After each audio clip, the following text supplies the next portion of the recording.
Well, well, well. Something interesting seems to have happened here.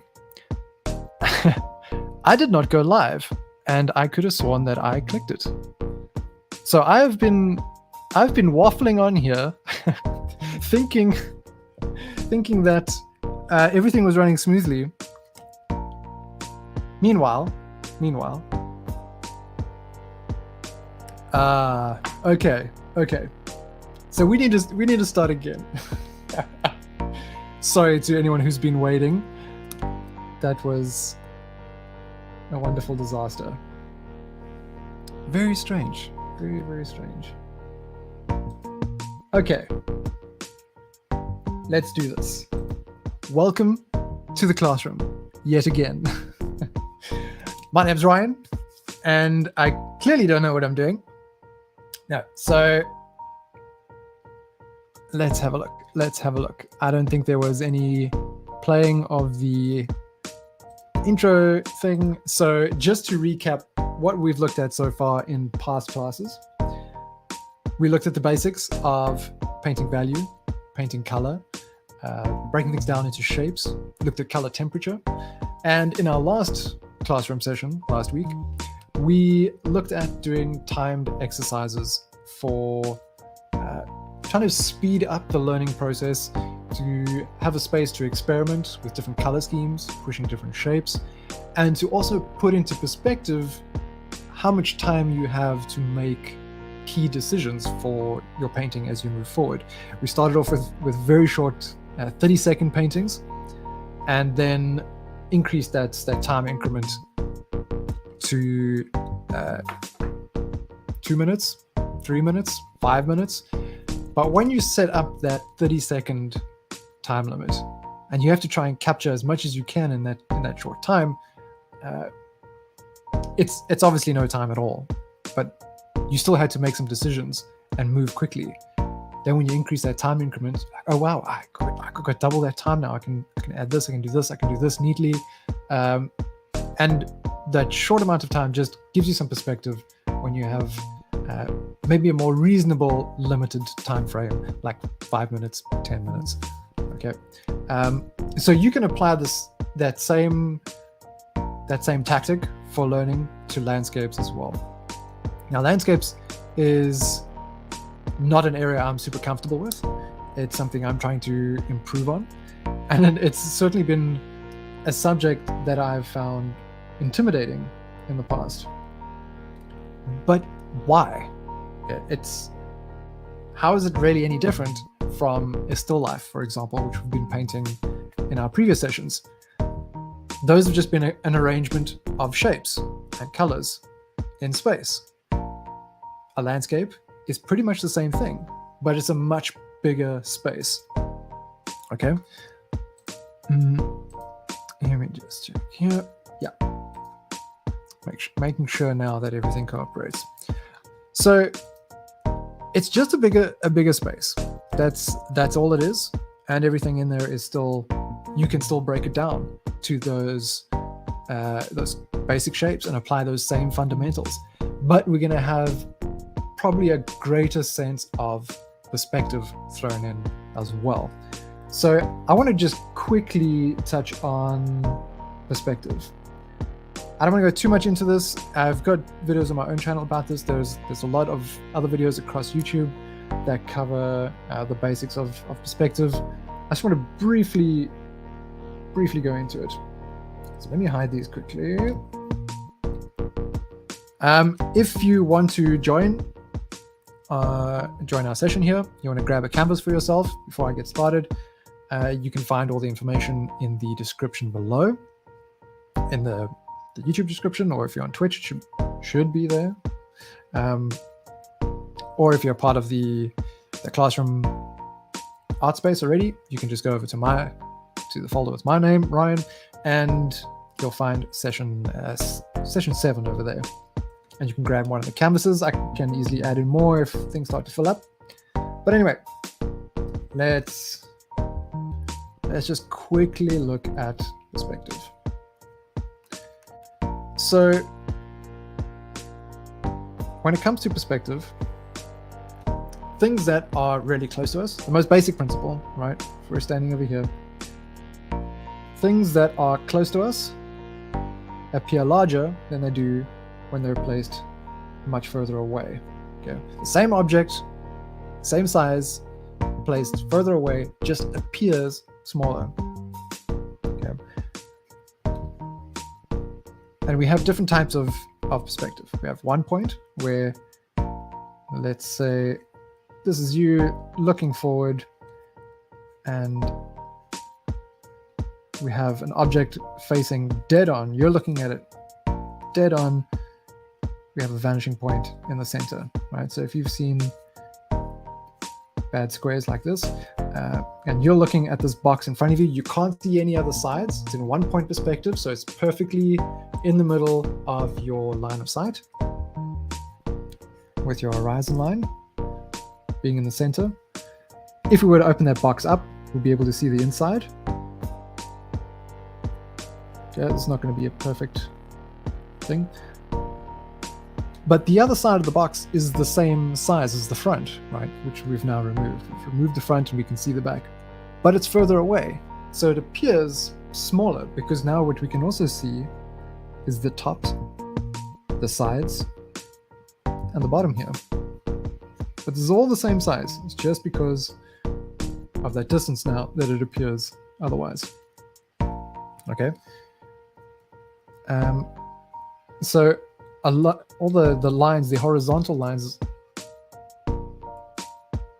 yes, the horizontal lines, or the lines running sort of away from you, all gradually move towards this vanishing point in the center. Then we have 2-point perspective. If we have our horizon line, we have a vanishing point here, over here. And let's say we place our box slightly off to the side. Okay, if we're standing here looking, this would be sort of be in the middle, but let's move it over to the side. We're not changing the angle of it.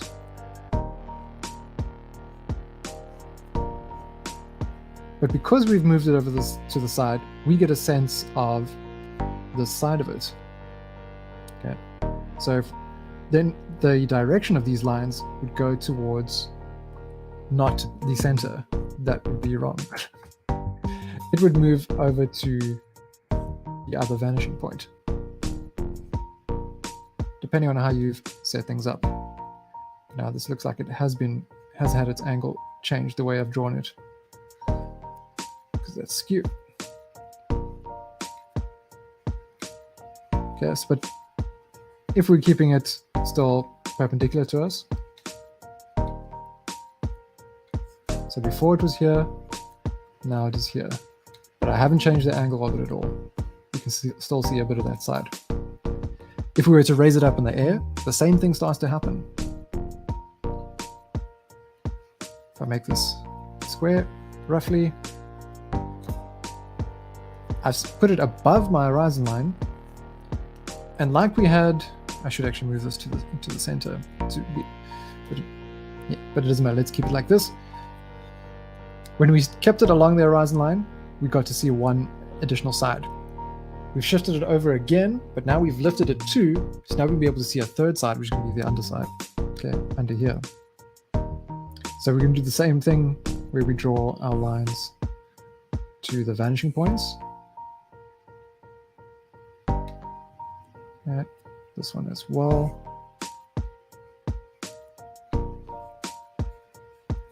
And then we've got our box floating in 2-point perspective. But then we have 3 points,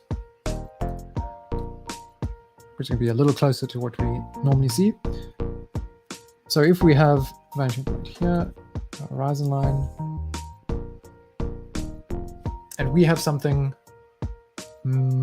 let's say a tall building. Okay, I'm actually going to move this down. We have a tall building in front of us. What do you notice when you look at a tall building? Okay. Typically that the top start to narrow.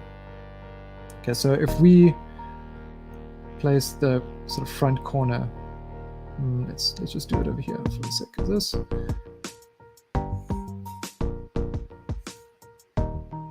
Let's say the building ends here and ends over here, and it goes up into the skies, straight up.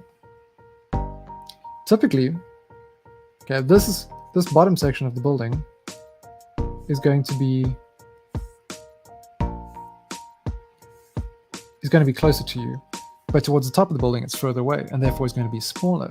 So it can't be the same as this, right? It's going to come in a bit. It's going to be slightly narrower because it's further away. Now I just arbitrarily placed that. What there's actually going to be is a vanishing point further off into the distance that all vertical lines are going to start to move up towards. So this is something to keep in mind with when we're doing landscapes, particularly when you're doing it, when you're coming up with your own and you're trying to come up with a scene that is convincing. You're going to have to get your perspective right. But for what we're looking at here, we're trying to replicate an image in front of us. So we don't need to think too much about constructing the space and making that perspective believable from that point of view. We're just breaking things down into shapes and just placing those around one another. Okay, so this is the thing with the landscape. It's no different from the still life. We're just going to break things down into shapes. And to start, let's do that by switching to grayscale first. Get a sense of the values. And it can be difficult to tell the value of something when things are in these vibrant colors, right? And that's okay. That's something that comes over time that you get more comfortable with. So to make things easier for yourself, one can switch over to grayscale by going to, in Magma, you can go to View, Showing Grayscale. I've set a hotkey for that because I use it often. But when you do this, it's changed your entire view. So I can't do any red line marking to demonstrate. What I'm going to do is instead activate a black layer over everything that I've set to color mode. Okay. Now my layer on top, I can draw red lines. So if we look at these landscapes and these photos, we can start to see light and dark. It's pretty easy. We've got a very strong dark over here. Let's simplify that whole shape rather to just purple. We've got another one over here, and our attention definitely comes to this point, right? Why? Because we have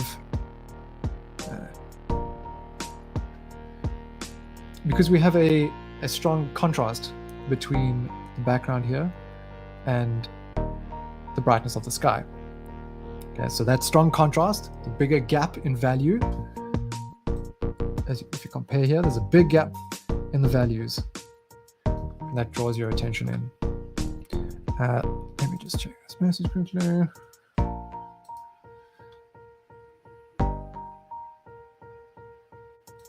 Okay. So we've got that one really strong value. We've got a grouping over here. We've got a shape there, a dark shape. We've got this overall shape, but inside that, we have a shadow here, and it bounces. It follows the form of the hill. Then we've got this curvy triangle. And again, you can break things down. There's a little change in value where things are very bright in the distance, a bit darker over here. Inside here, there's a very slight change from here to there. Yeah, so you can probably break it down over there. And of course, we have the mountains in the background. And here, what we tend to notice in the background, if there's mountains far away that we can see, the contrast of them is much lower. The light and shadow on those mountains is not going to be as distinct as the light and shadow on a rock in front of you over here. It's going to be much more clearly defined. As things are further away from you, there's more light interacting in the atmosphere, bouncing off of molecules, bouncing off of other objects, and that leads to that effect of or that atmospheric lighting, or that sense of atmosphere and space that's created because of all the light bouncing around and things further away in the background, having a much lower contrast, often appearing quite a bit lighter, which we can see in these images. Raise this down. Here, for example, obviously our objects in the foreground, nice strong contrast, really dark, rich shadows. But in the background, we've got this overall shape. We know those are mountains. We can see there's a change from light and shadow, but it's a little bit more difficult to tell because the gap between the values is much narrower. Yeah. And of course, our attention isn't meant to be on those mountains in the background. It's going to be here with these objects where there's sharp contrast between the bright sky and the shadow on the rock. The local color of the rock, or local value, which is really dark by comparison to the scene behind it. Okay, so here, same thing going on. Breaking it down, triangle shape. Okay, we've got a bit of a curve here for the front of the landscape. We've got a bit of a strange leaning over kind of rectangle-ish thing. Whatever shape, but it has form because we can see the shadow side, we can see the light side. We've got these in the back, and we have shapes scattered around on the inside. And we have some clouds, of course. But we just break it down into simple shapes, and we build all of those up together later on. Okay, so obviously you can get really complicated landscapes. You can get really complicated lighting scenarios. But generally, you can approach it in quite a simple way to a point where then the rest starts to challenge you in terms of how good your rendering ability is. But for now, that's not what we're focusing on. We just want to get good shapes, good values. And I want to bring up just another two images here. One is a traditional painting. Let me switch off the grayscale here. This is by, double check that name, G. Russell Case. Okay, quite a beautiful painting. Looks like this American desertish landscape. And what we notice here, we have high saturation and strong contrast in our shadows. Okay, this is obviously the foreground. This is where our attention is meant to be because we have that strong contrast. And things, as we go into the background, the values don't bounce as much. Okay, there's still quite a bit of change there, quite a lot of color to counter, quite a lot of cool color, a lot of blues there to counter with an overall very warm scene and a very warm light that's being cast onto it. So rule of thumb is that the temperature of the shadow is gonna be either cooler if there's a warm light or warmer when there's a cool light. And for things to feel warmer, often they are more saturated. For things to feel cooler, often they're desaturated. Now I say often because none of this is absolute. There's a lot that affects how we perceive something. And you know, the color of the light itself, there's going to be the local color of the object that light is landing on. There's going to be the impact of that light bouncing around and back onto your subject. All these kinds of things are at play. So I say often things behave in this way as a sort of rule of thumb to get us started. And from there we can start tweaking and use it to our advantage to create contrast, create interest, and direct the eye. So yeah, then we have a digital painting here by an artist who goes on ArtStation. It was Punda Red Palette. I'm not quite sure on the name there, but this is a very interesting piece as well. Again, contrast over here between the light waterfall, the dark background behind it. Got these awesome curves that reinforce that our attention is meant to be here at this waterfall. This is where you want to go swimming. Okay. Because we have a strong contrast here. At the top of the waterfall, not so much between the sky. But as we come down, that's where it's all happening. And even here in the shadows, there's stuff going on, but the change in values is not as high. Or there's not as much of a gap in the shadows, in the values. But these are pretty simple shapes too, right? Let's probably not a good color to work with. Let's do this. We have our rectangle of water falling. We have this sort of flat circle in perspective that's sort of chopped off at the bottom. We have this curve that comes around here, more curves. And we have these blobs of shape that become trees. And the same things here, sort of ovalish. And then our foliage over pretty simple shapes on top of one another. So it doesn't need to be complicated, but with very simple shapes, you can get a very striking image. Okay. So now let's spend some time actually tackling a painting. And I want to first, to make things easier for myself, is switch over to grayscale mode again and do a quick value study of my subject. And we'll start with this top painting here. So if we switch over to grayscale, squint your eyes. That's a key, absolutely key practice in all of this. Squinting your eyes removes a lot of detail, a lot of unnecessary detail for the starting point of a painting. Okay? You don't need to be able to tell what sort of shape those leaves are on the trees. You need to know the overall shape that the tree as a whole is making in the landscape.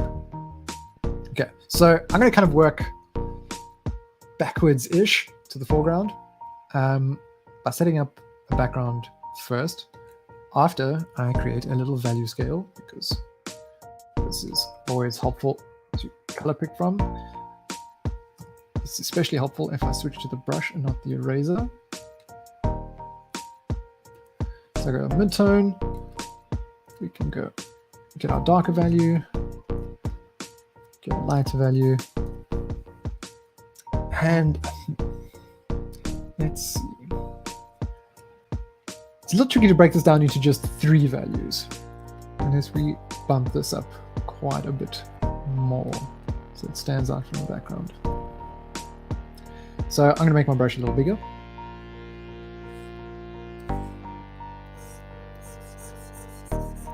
Now, working with a big brush is always a good idea at the start.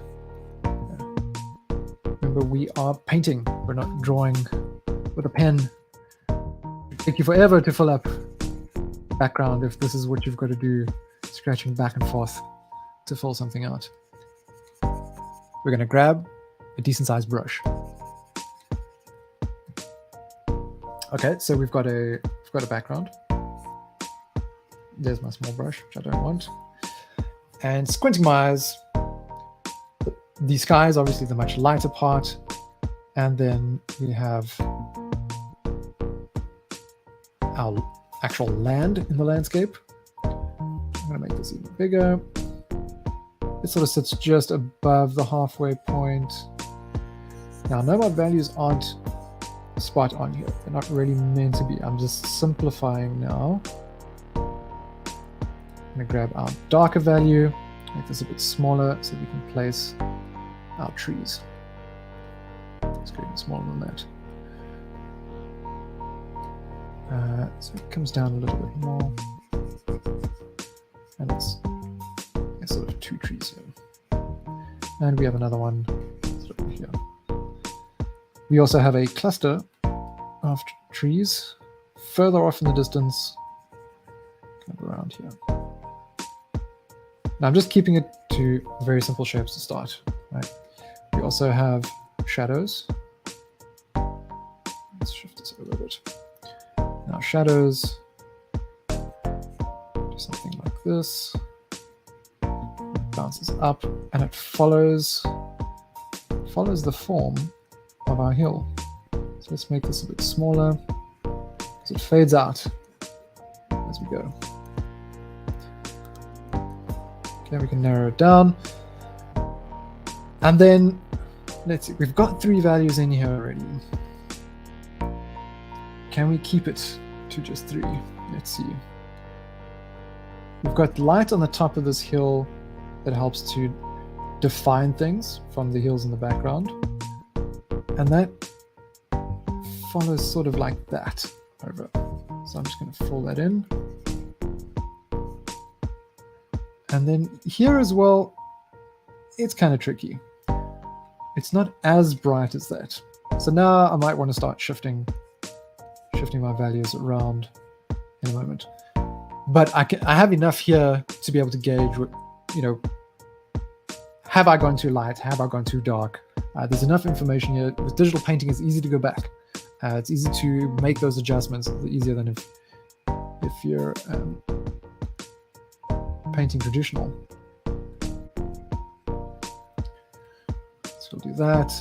And then we also have a bit of dark that follow this around. Comes to right here. Sort of edge. It could be a bit bigger as we come here. So we have a basic sense of our scene. Yeah, right. This is obviously going to be lighter too.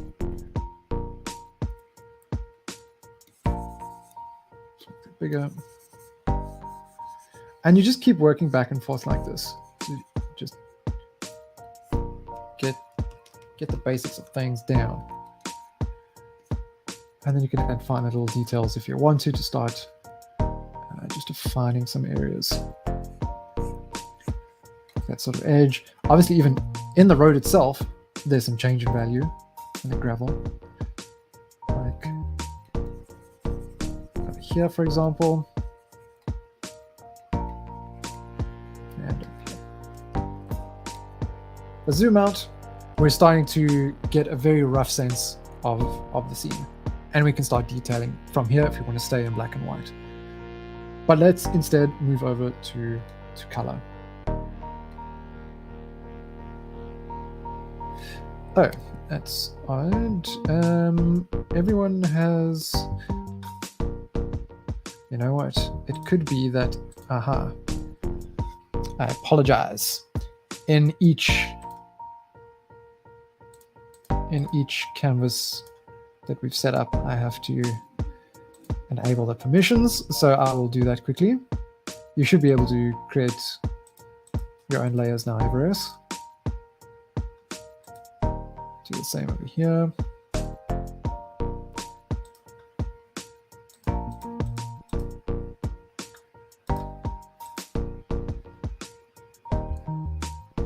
I will assign that one to you. Cool. So I'll hide this and go back to color. Now I want to do the same thing. Okay, there I broke it down into just shapes of value. Now I've got to break it down into shapes of color, but still being mindful of that value structure. Okay, because those values are going to help to, if you want to create your own piece, it helps to set up where you want the focus to be. Obviously here, this should be much darker.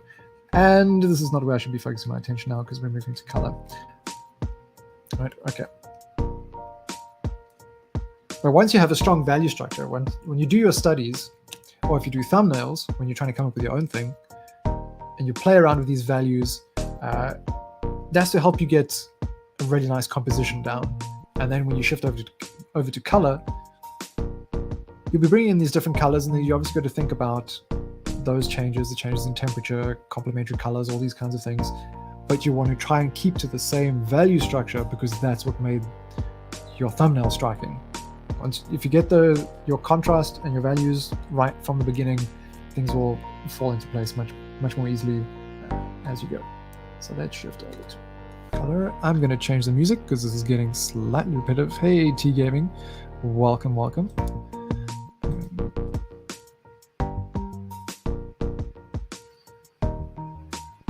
I will chat a little bit about perspective as well, because wait, I'm getting confused by whether I covered that in my first failed attempt of launching the stream or whether I've covered that already. But I'll come back to it when it's appropriate. Okay. So another approach, just before we get stuck into color and stick into one particular approach. You can, of course, start things off very differently. Okay, I went with things by going first with a background value. I'll bring this back up. Getting a background value. And then building up quite hard shapes on top of that. You could go with a totally different brush, maybe go with a pixel pencil, something that has slightly lower flow and opacity, and just, slowly but surely make that brush bigger. I think that's about as big as it gets. And build things up. Let's just do it for this. Build things up in the same kind of way, just trying to find your way, but it's much looser, much rougher. And you just slowly build on top of that. That's fine too. It's just another approach. I quite like doing this when I'm coming up with like my own kind of thing, but I'm not sure what yet I want to put into a piece.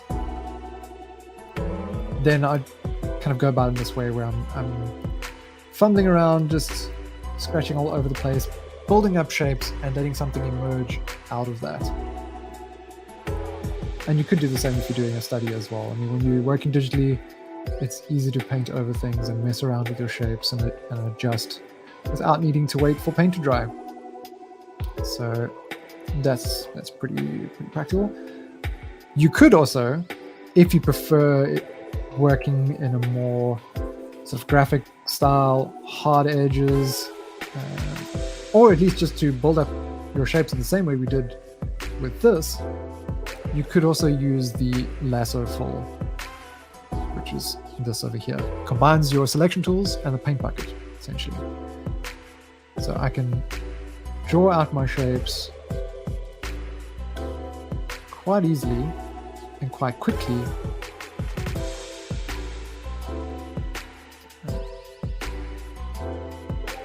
It's not completely accurate, but just to show you how quickly we can get things down.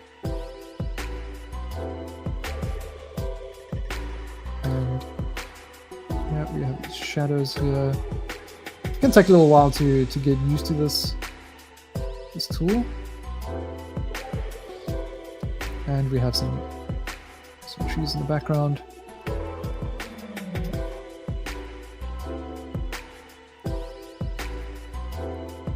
And we have quite a light area here.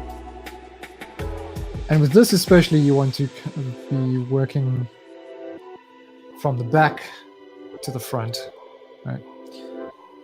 So this is a very quick way to build up shapes. So if you're trying to figure out a landscape, go in with your lasso fill. It's really a great tool to use. It'll save you a lot of time and help you find something quite quickly. Okay. So just another approach. And then from there, once you have your shapes in, you can then start to soften off edges, go a bit more painterly on top of that, but you've got things blocked in. Okay, well, where's we at for time? Okay. I actually want to spend some time on the landscape. So I do want to move on to this bottom one soon. So we'll just go quickly on the color for this particular landscape. So mostly what we're looking at is primarily a yellowy green for the grass. We've got a bluish green, slightly desaturated for the background mountains, and the trees are a darker desaturated green in the background. Obviously more saturated, much stronger contrast, dark in the front. And we've got kind of a warmth, down here. So I want to keep this in mind. Before getting started, you just want to take some time to assess what's in front of you. So I'm going to work backwards again, this time I'm going to go with a bit of a blue background just to start things off.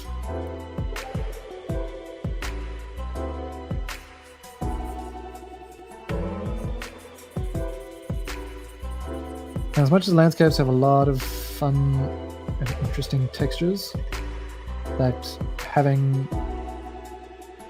certain types of brushes for is quite helpful. We're not using any fancy brushes here. Our focus is not on crazy textures or crazy details. We want to get good shapes to at least give a basic sense of the scene. And then you can go with even just your standard circle brush and get those other details in. Of course, it'll take longer when we don't have nice texture brushes, but they aren't really necessary. Okay, so let's find a green here. I don't want to color pick from the reference. Try and avoid that. It is helpful to put your reference on top of a very dark background to be able to assess the values. A bit more yellow than that. Sort of like a mid. You can start off with a mid value. A little lighter though. Make my brush bigger.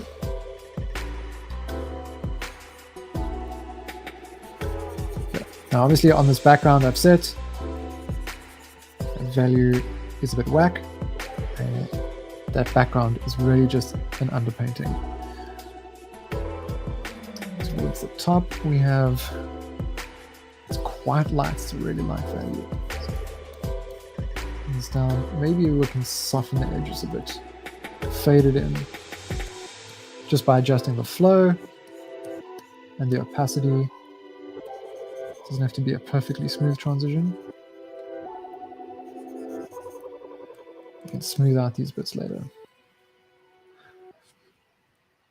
Then we've got kind of a warmish gray that's sitting something like this, maybe a bit of orange in it, and it follows like this. Probably should be lighter. You see, the thing is to start getting something down so that you can then look at it and be like, okay, that doesn't make any sense, that's too light, that's too dark, values are too close, all these kinds of things. Rather than sitting there thinking, I don't know what color that is. Put something down, see how it looks in relation to everything else on the scene as it develops, and it will start to get much easier. This could probably bump out a little bit more. We have a lighter value in the background. It's quite a bit more yellow. It's quite warm. I like it. What is it warm? Yeah, it's definitely warm.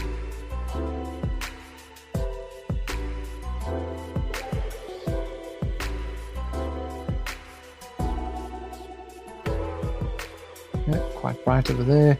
And over here as well. It carries over to the other side of the road. And I know immediately that I've made this too bright.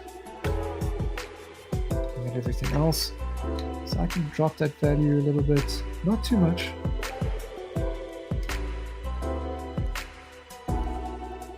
There we go. And let's pop in our trees. Now these are, it looks like, it's got a bit of blue-green. Shift down here. It's saturated. It's quite dark. make this a bit smaller. And it's sitting on this hill here. So a bit here. So I can just make a straight oval of source to start. And then, okay, well, it's two separate trees. And carve back into it. And then we have another one over here. Again, just going with basic shape. And then the background, slightly lighter value, a bit cooler, a bit bluer, I think. We have like a little cluster of trees. I'm not trying to draw in the individual trees, I just want to get a squinted shape down. Then we still have some stuff in the background here. And even more in the background. We have these mountains. I don't want the value to be too dark.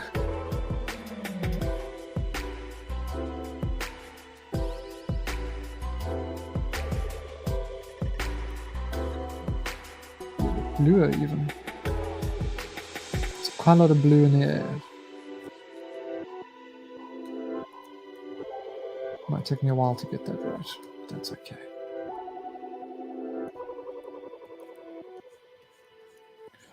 In the front, we have,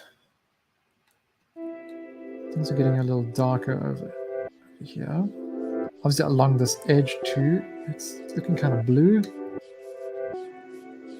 Quite dark. It's exaggerated a bit. And then we've got some orangey yellows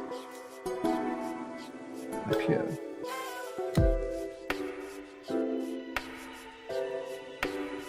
Let's see what this does. That's too dark. Let's bump up the value a bit. It's mostly just a change in color. And it could have a bit more orange in it. A sort of dry bit of grass along the edge.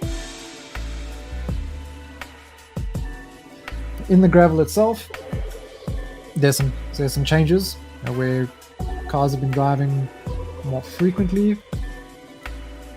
Areas where the tires are hitting. Yeah, that change probably looks too strong. Let's come down a bit. But it is kind of dark over here. You see, as you start making marks, and you're not zoomed in, you're not painting like this, trying to get, okay, here's our shadow, or here the stones start getting a bit darker.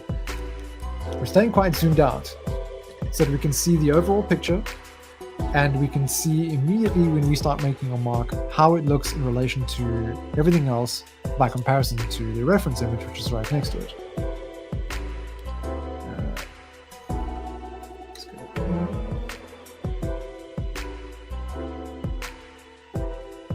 That's too small. And then we can soften that a little bit, I think. Just going back and forth.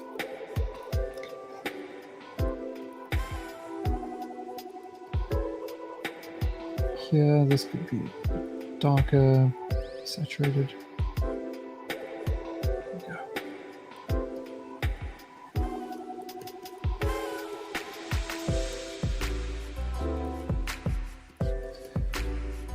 And as you do this, once you got your shapes down, then, and you feel like now it's time to start adding some detail, then you can. I haven't got the shadows in here actually yet. Let's do that. Shadow seem a bit warmer. So I'll just drop the value here. It's a bit smaller. Get this out. Happens on these trees too. And then we have quite a fine shadow here that follows the form of the hill. That's probably a bit too much.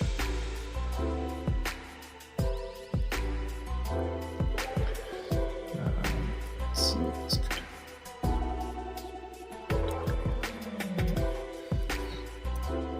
Okay. And then the rest from here is really just layering in more detail. This is where the rendering process really starts. But there is enough with this to get a sense of, okay, there's some strong light landing on the scene. Can make this a bit darker perhaps. We know we've got these trees in the field. We know we've got a road here, which has lost its edge. Let's fix that up.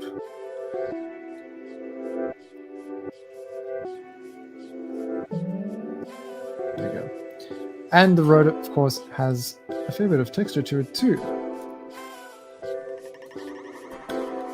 But like I said, we're not going to spend a lot of time on texture using such a simple brush for one. But if you were to, you can start to play around with our settings over here. With quite a gravelly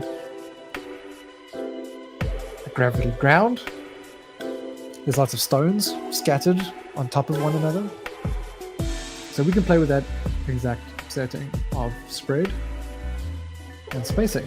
Now, if you can't see this, you're going to go over to this gear icon next to your, or just below your color wheel. You're going to shift to full mode. And that will bring up all these other settings.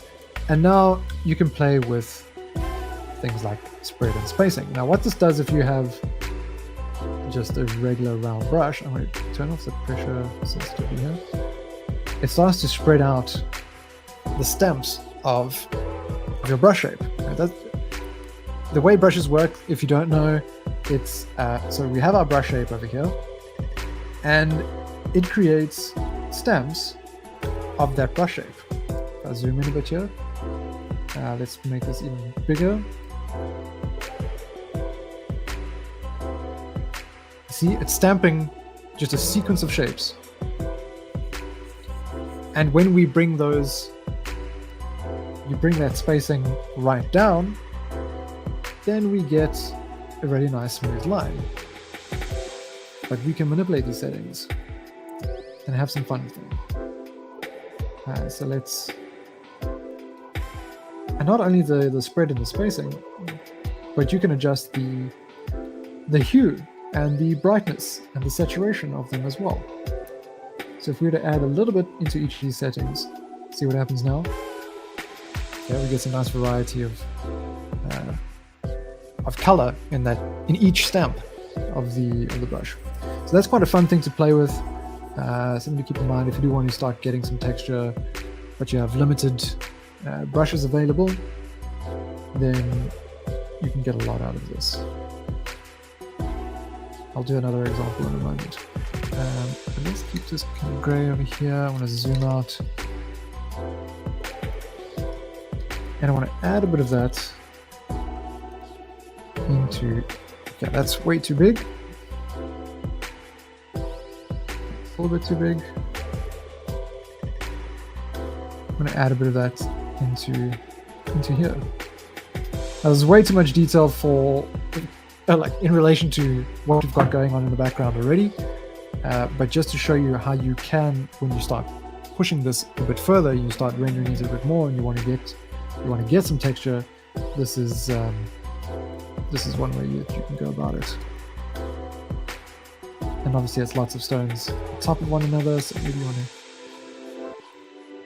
add some lighter area too. Now I'm turning off the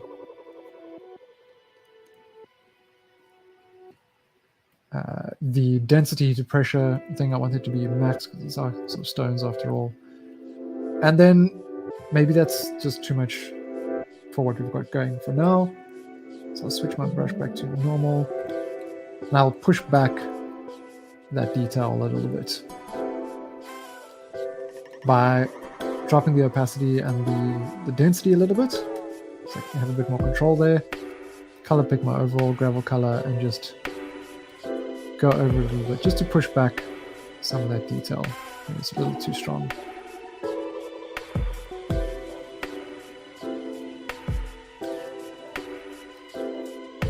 Oh, still got some jitter in there.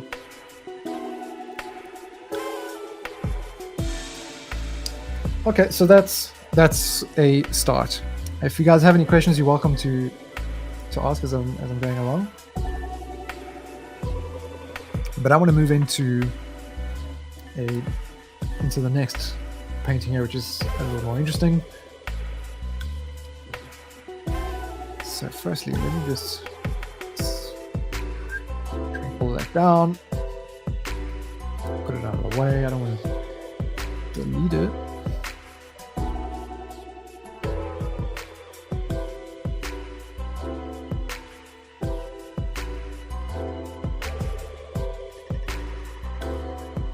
Okay.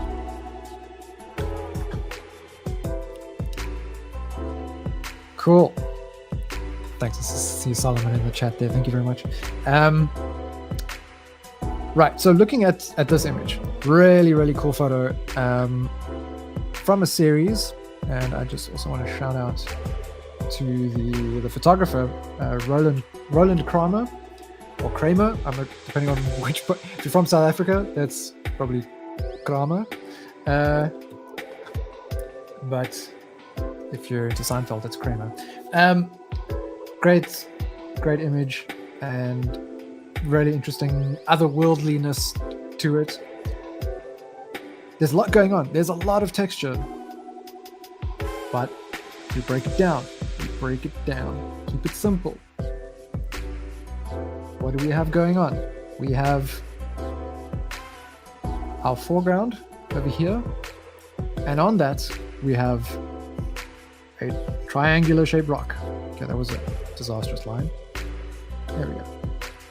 And it has some form, we can see by having a shadow on the left side there. So it's more becoming a bit pyramidal. We have an unusual shape over here, also has some shadow. But that's a pretty simple shape, right? Same thing here, simple rock, the rock, some rocks over here. Okay, so that's our foreground. Very basic shapes, just a sort of edge of a half circle thing there, pyramidal something, and a few interesting rock shapes, which you can change up, have some creative license on that. And then in the background, kind of simple little trough shape. Overall shape is kind of trough-like. Okay, obviously it all goes in, and there's all kinds of other things going on. There's little divots in the mountains and kind of valley down here, all that kind of stuff. But oops, we're grouping things together. Start off with the very simple shapes, and then we zoom in slightly, add some slightly smaller shapes, and then we zoom in. Once we've got all that down, we go in a bit more. Detailing is just gradually smaller shapes. So yeah. And when we look at the values, erase all that. Like I think I've mentioned, contrast quite strong in the foreground, especially on our two main rocks. Okay, and the contrast over here. Difficult to read that. Over here, very strong because of the very light background, and of course the very dark shadow over there. But even next to, even on the front side where it's getting a little bit more light compared there, contrast is still quite strong, decent gap in the values, which we can see when we shift around. Of course, it's still showing the color version just because I've changed my view. But in these mountains in the background, in here, there's light and shadow in there as well. Of course, these mountains have got all kinds of interesting forms going on. But how easily can you see all those details, especially when you zoomed out? Okay. The change between light and shadow, the change in planes is a bit more difficult to tell when you're further away. So contrast is lower, and overall, let's see what's going on in our values overall between here. It still appears lighter, but maybe it's because of that low contrast. Excuse me. So I want to keep that in mind, that as we go into the background, we're standing over here, we've got our one rock in front of us has a very strong contrast. Okay? There's very little atmosphere or space between where we are and that rock. So there's very little interference of other light sources where we're standing, generally speaking. But with the mountains in the background, there's a much bigger space, and in between us and that space, there's a lot more atmosphere. There's a lot of other objects where light is bouncing around. There's a lot of light interacting with the molecules in the atmosphere. It's bouncing all over, so that reduces the contrast of what we're seeing in the distance. That's our sort of atmospheric, I suppose you call it atmospheric light, or when something has that sort of atmosphere and depth to it. That's kind of what we're looking at. So things much closer to us are going to have a much stronger contrast, generally speaking, because when we atmospheric perspective, thank you, that was the term I was looking for. If we look at this image, let's bring this down. As much as this tree is very close to us, the contrast is not very high, because that's not where the focus is. So the focus in the painting is on that waterfall. Okay, because this is all sort of in shadow, but when things are all in the light in front of us, then that contrast is more noticeable. So let's dive into painting this thing. I'll try and talk a little less, maybe. Let's hide all of this and that, and we're going to come back to color. And if we look at what's going on with lighting, we have this very bright pink. It looks like we've got quite a warm light. Here's that shadow. If we compare, the shadow is obviously lower in value, that's to be expected, but it's also slightly more desaturated. So I'm going to kind of go with the idea that our shadows here doesn't change very much in terms of saturation, but go with a cooler shadow and a much hotter, much warmer light landing on our things. I'm going to try and keep that in mind. So how to start? I'm going to go with a blue background. I like to have an underpainting. Make it kind of light. And let's get ourselves onto a layer. Zoom out. Don't need to be so in, so I can get a better squinted eye view of the reference and what I'm doing. That didn't work because I'm not on the brush.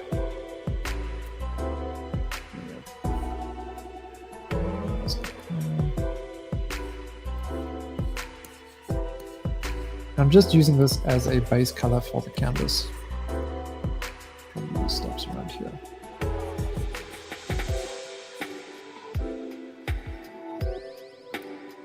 Now, if you find it easier, you don't have to go into just doing blocking in the shapes right away.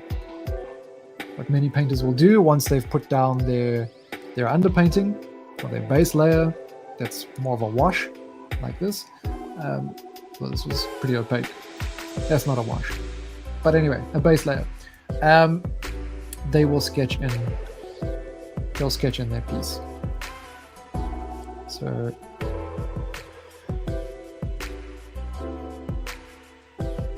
let's see if I can. It's probably a little higher. I'm going to assess these points. We have just come down here to our other rock.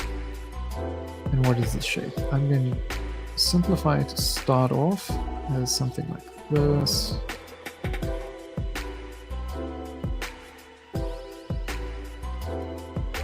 That's on a slightly higher platform. The rock comes down here, wraps around Another little rock here. And this is not meant to be detailed by any means. This is just to help you with this placement of things. I could probably adjust all of this a little bit more. Like I said, putting down enough information where you can assess what you've done and whether or not it is horribly inaccurate or spot on, and you can easily make changes because you don't have to wait for any paint to dry. Then back in the background, you see it's roughly trough-like. So it bounces around a little bit. And then we have these awesome clouds.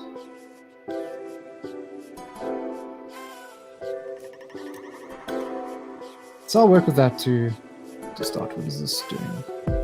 Draw some lines here. So come over.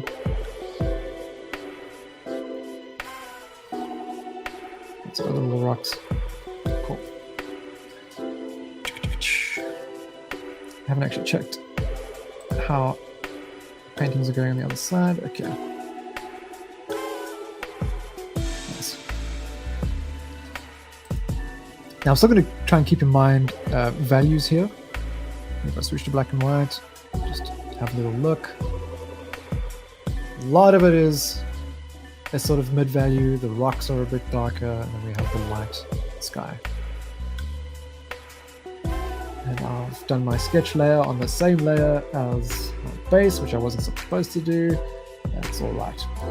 So what I'll do is just work with a slightly lower opacity. Put things down roughly.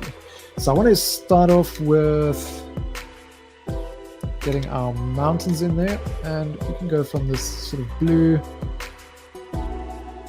to tricky to see where they fit. Let's have a look here. Let's compare. So they're definitely in on the cooler side, the bluer side. So I'm going to work from here, shift that over, and just broadly place these things in.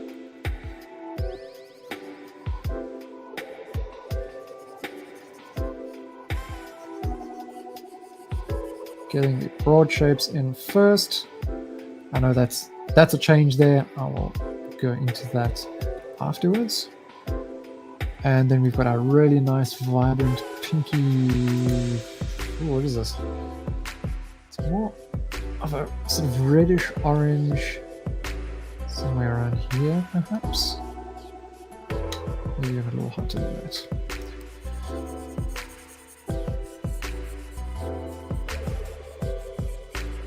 Go.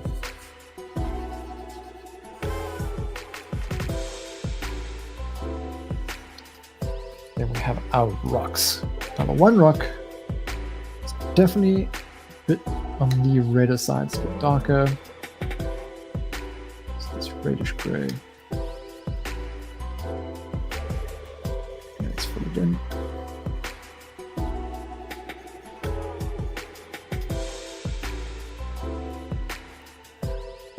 And then this one is much cooler in its overall sense. I'm going to shift over here. So this could probably have a little bit more color actually than what I've put in. Let's go darker. And here I want to go towards the cooler range of colors. Drop my value. There we go.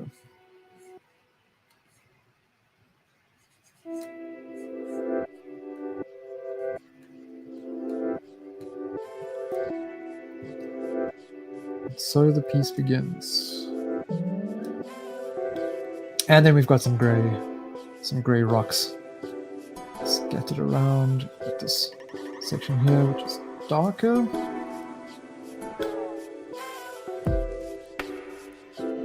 Rock over here, bunch of rocks here, and I'll go into all that sort of detail later. That's not important for right now. We've got a little bit of this in the background too. A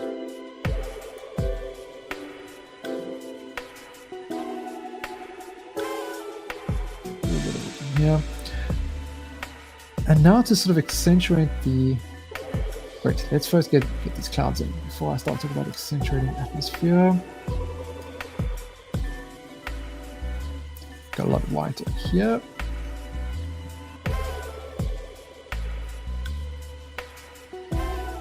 I'll just get a broad shape.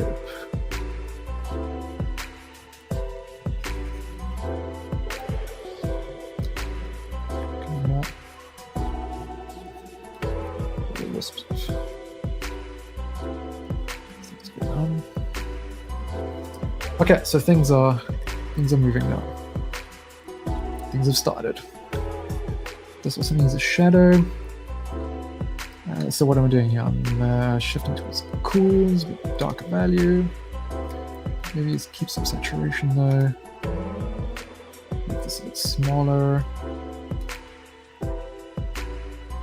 And now I'm starting to paint over these lines. I don't need them anymore. I've got my rough shapes. I've got enough information from what I've painted now to be able to tell me that I'm on track, whether I need to make adjustments. Those initial lines were just to give me a decent starting point.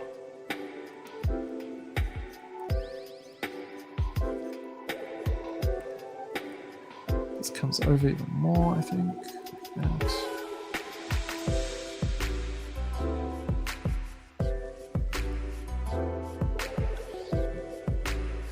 And we've got some shadow too. It's really quite dark. The light is strong. Obviously, there's going to be some shadow around these rocks. But I'm not starting to not pay attention to my reference.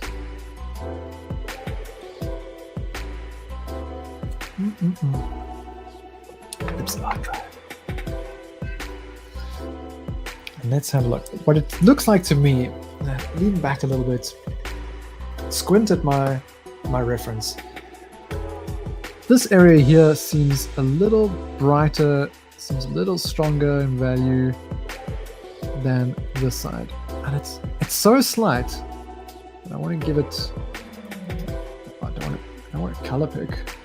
I want to give a bit more to this side. Because our light is coming from the right of the painting. Very warm light. So just facing that, I want to have my color be a bit hotter.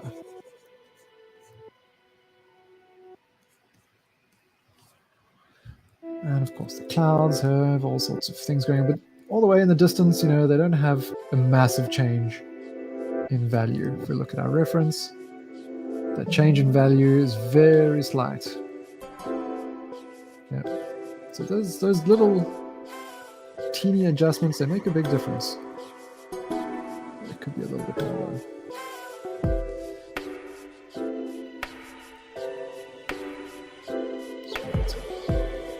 Broad shapes. Something going on there, I'm not too sure. Something over here. Probably too much what I've done there. And I can go lighter.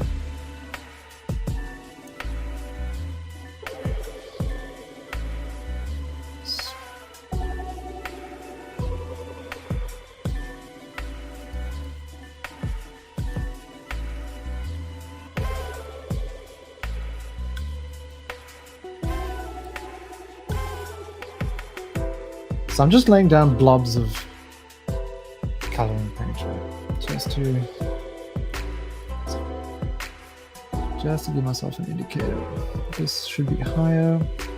Comes up. And now I can assess based on where everything else is. How do I want to change things? Do I want to make this come out more, perhaps, or do I want to make this a bit bigger and then adjust the background in relation to that? So yes.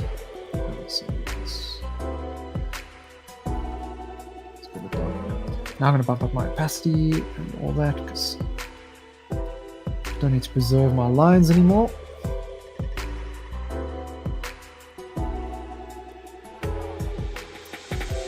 This should be narrowing at the top. Now if you want to accentuate a bit of atmospheric perspective, and take this, go a bit lighter, drop our opacity, and flow a bit, make our brush a little bigger perhaps, and sort of along here, a bit bigger, I think. So from the bottom up, just lighten things up a little bit. Oh, no.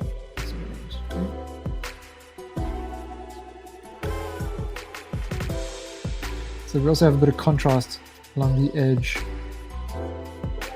of our mountain top over here. Okay, one could obviously go way more extreme with this. But just to give a sort of sense that there's light bouncing around on the bottom of the valley behind this.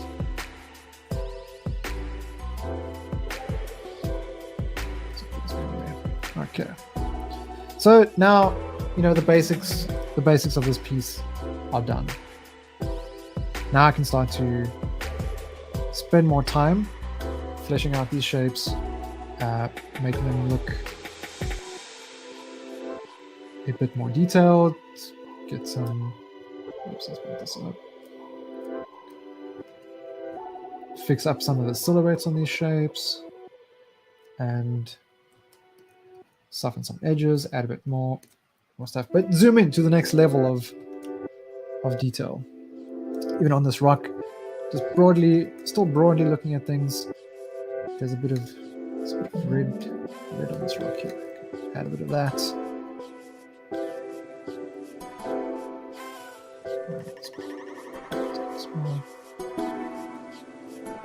Get a crisp edge in there.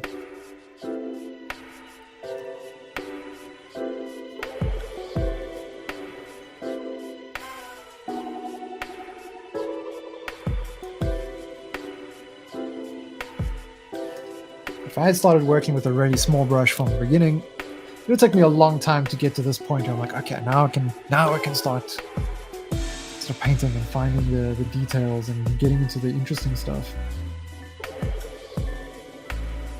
So that's why they're working with a big brush first.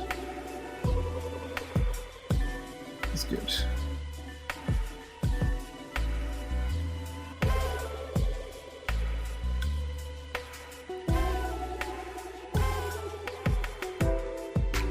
And now you start looking for more shapes, but at a different level. Where I put that atmospheric kind of perspective in is probably way too soon to do that. But just to give you an idea. Here, this dark too. It's a little difficult to read, so I don't want that value change to be so strong. I want the edges to be quite soft. Because with being so far away with all that atmosphere, all that light, it becomes very difficult to tell the specifics of changing planes and different shadow details. Just have a rough sense of it. And most of the time I'm drawing with my eyes kind of squinted as well. Or painting rather. So I'm like, if I focus now and I zoom right in, I'm probably going to fly back in horror. But this is just what every painting goes through. Gets this ugly shaggy phase. But it's really just rendering now. Just going into the smaller shapes. Defining things more and more.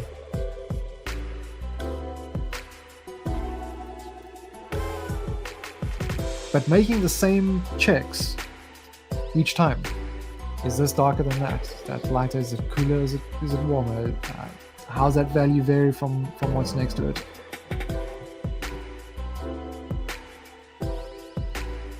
soon enough, you will have a painting. Full painting that hopefully you can be proud of for at least a brief moment before you start seeing mistakes and want to just delete the piece.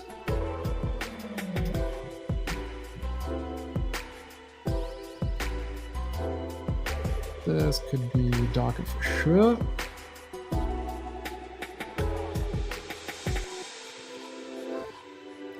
This could, whoops. Let's put red on the side as well.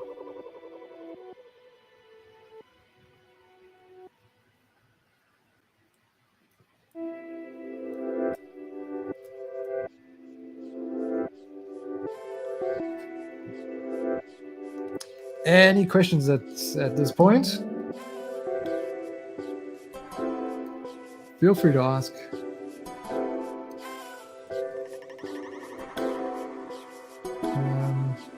Yeah, so there's a lot of interesting detail here.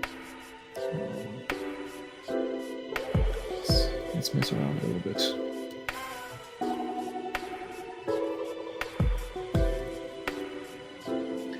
I'm going to add a slight change in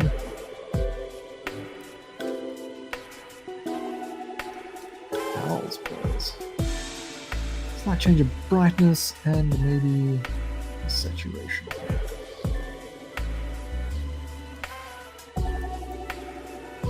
Increase the spacing.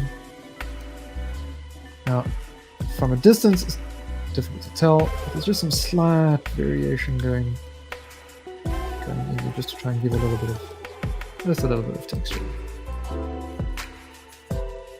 Because why not? Now I'm going to layer rocks on top of that. No need to play with that so much.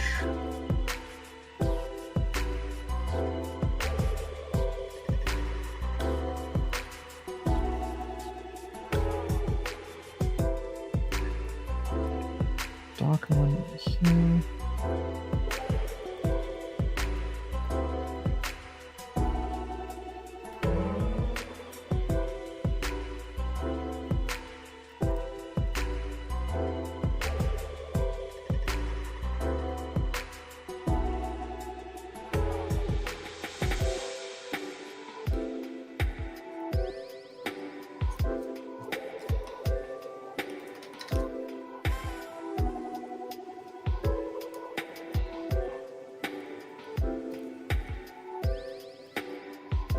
Where are we at for time? 8:51. That's cool. You can chill and paint for a while longer.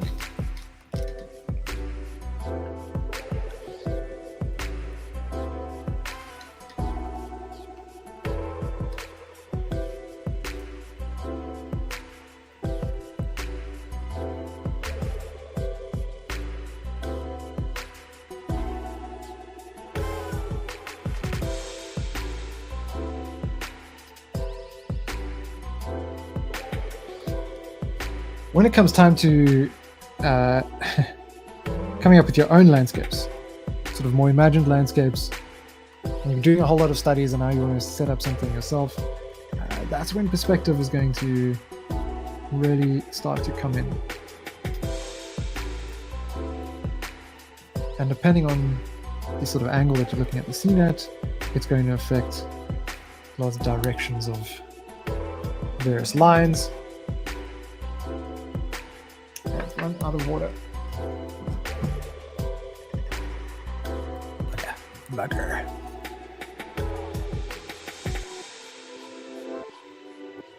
So even with this, you can kind of see a little bit of perspective here coming in where these rocks sort of moving off into the distance.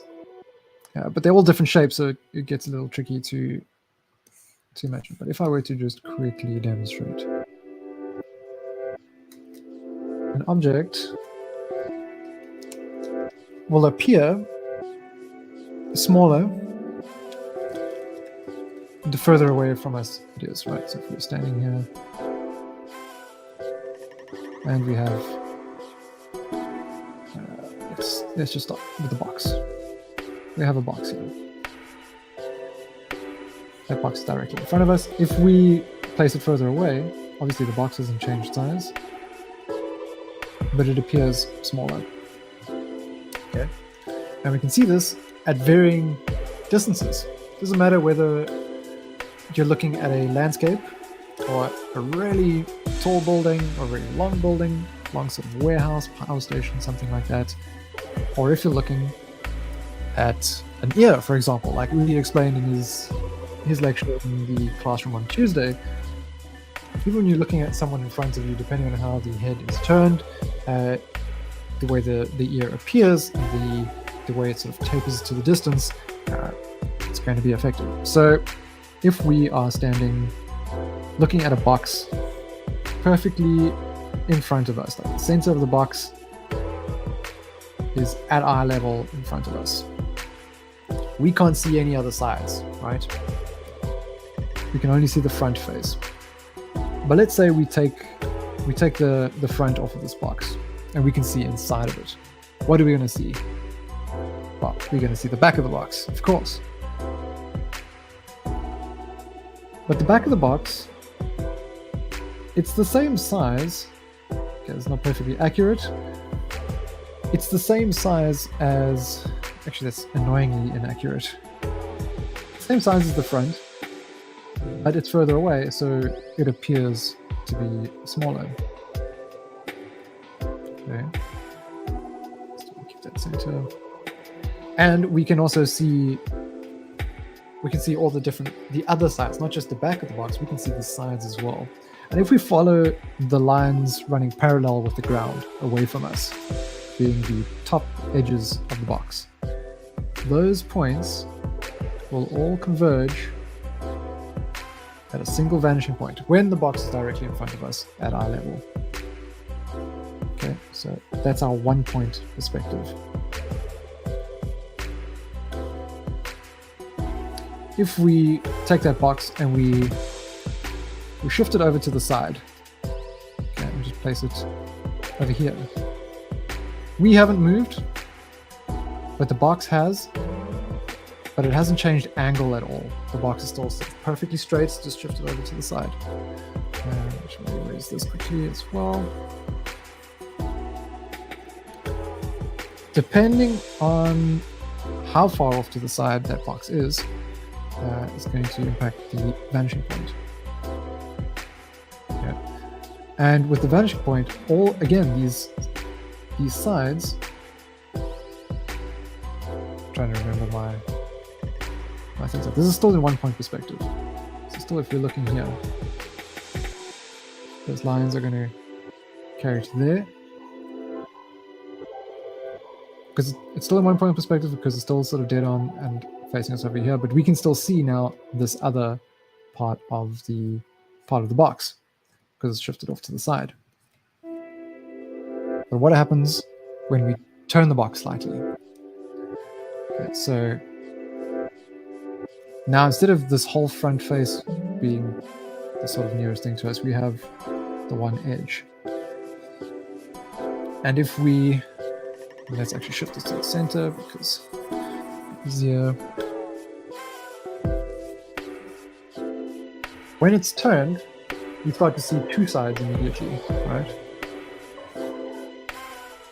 Let's say this is directly in front of us again. But now this is an edge of the box.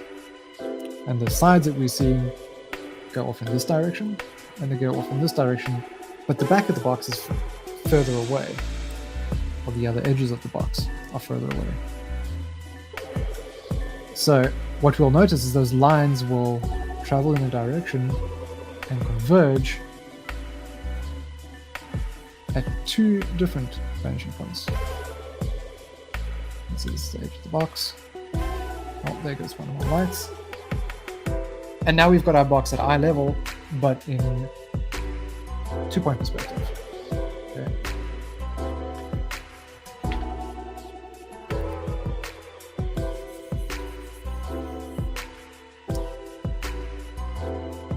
But what happens if we, now keeping things directly in front, let's shift things over to the side.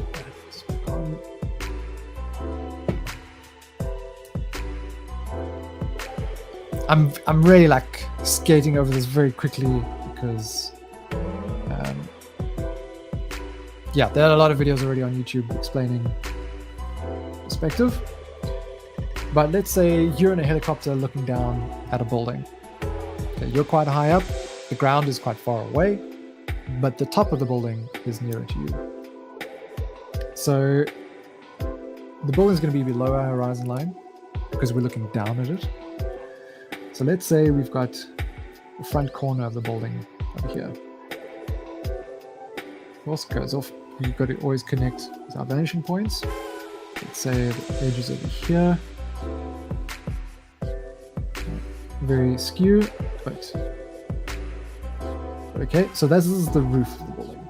But what happens when you're looking at something really tall? If you're standing at the base of a building and you're looking up at it, the top of it appears much narrower than the bottom of the building here in front of you, right?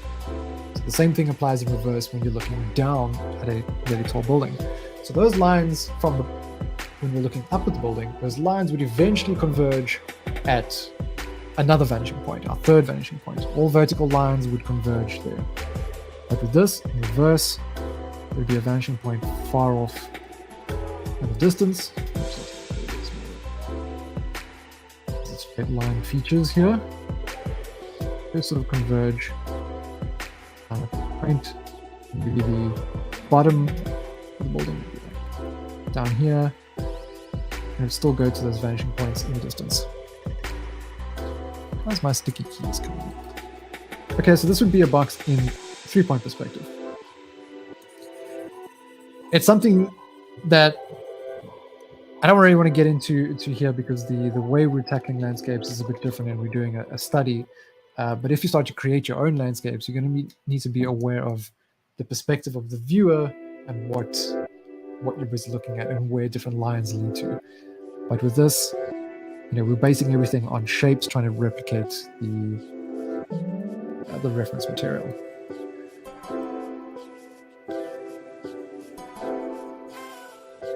So that's pretty much it from me for this lesson. This is the start of landscapes. I think what we'll do in the next one is spend a bit more time with it. Like I said, this is a bit out of my own comfort zone too.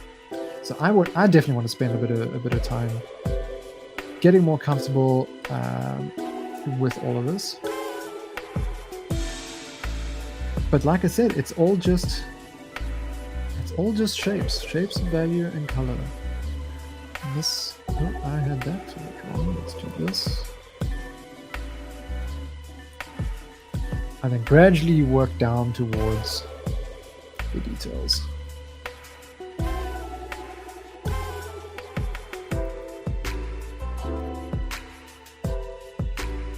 Because I started off a little later, I'll stick around for a few more minutes and go at this.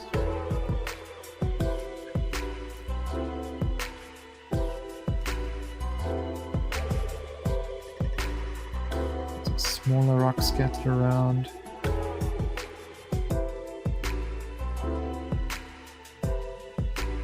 Let's go with this thing. It's quite a big rock.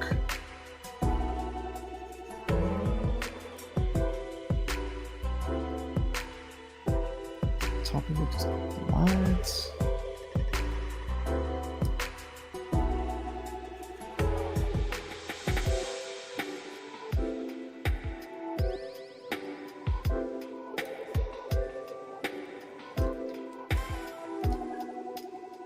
Here as well.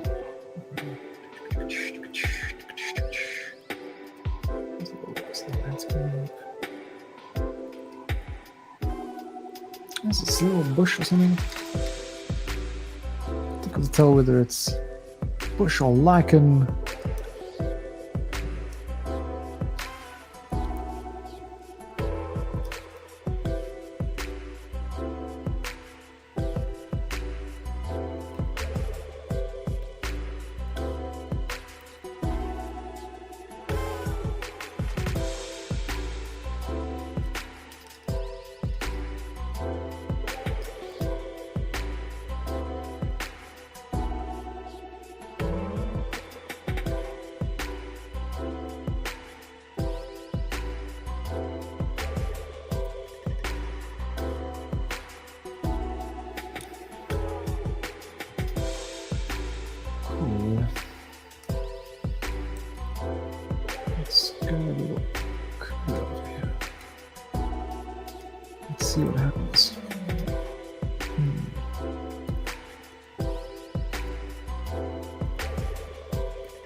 Oops, that's a bit big.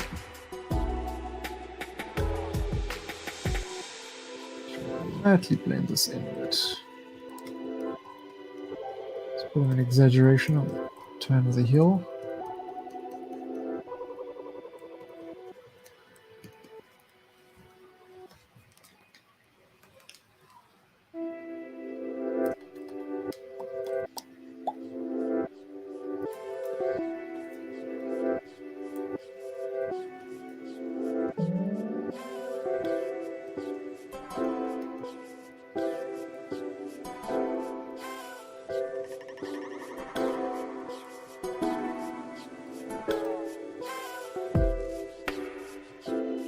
If you want to start adding texture as well without doing that little scatter approach, this is where you start dabbing with your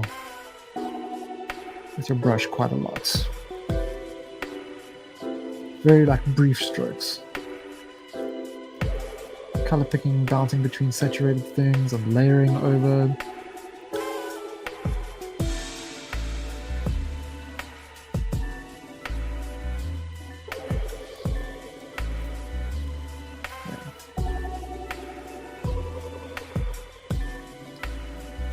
I think this could be a bit of a stronger, sharper thing.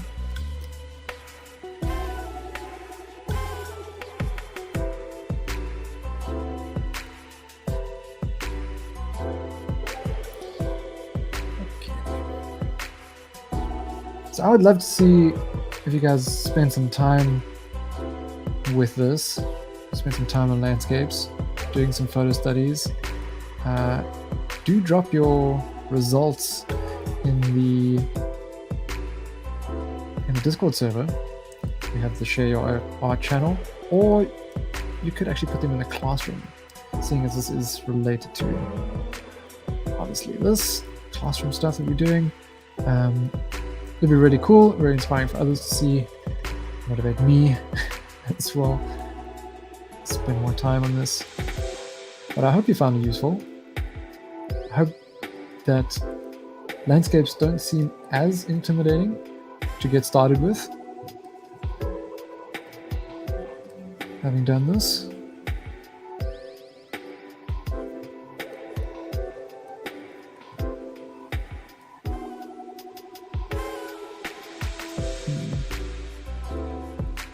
Just trying to decide on this shape.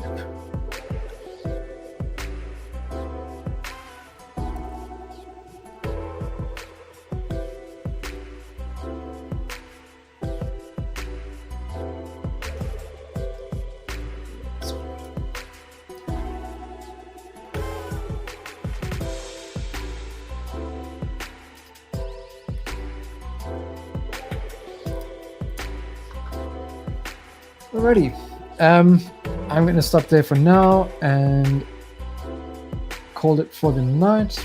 Well, it's night on my end of the world, but I do thank you for joining, listening. I really do hope to see some of your landscapes, if you aren't, especially if you're new to it and trying to figure it out. So next week, I think we'll come back to landscapes, spend a little bit more time. Maybe we even start off things by doing these same timed exercises where we try and do things, catch the whole landscape in 60 seconds, maybe then 2 minutes, 5 minutes, and that sort of 10-stroke approach as well, just to simplify things for ourselves before we move on to more detailed paintings, more lengthy studies.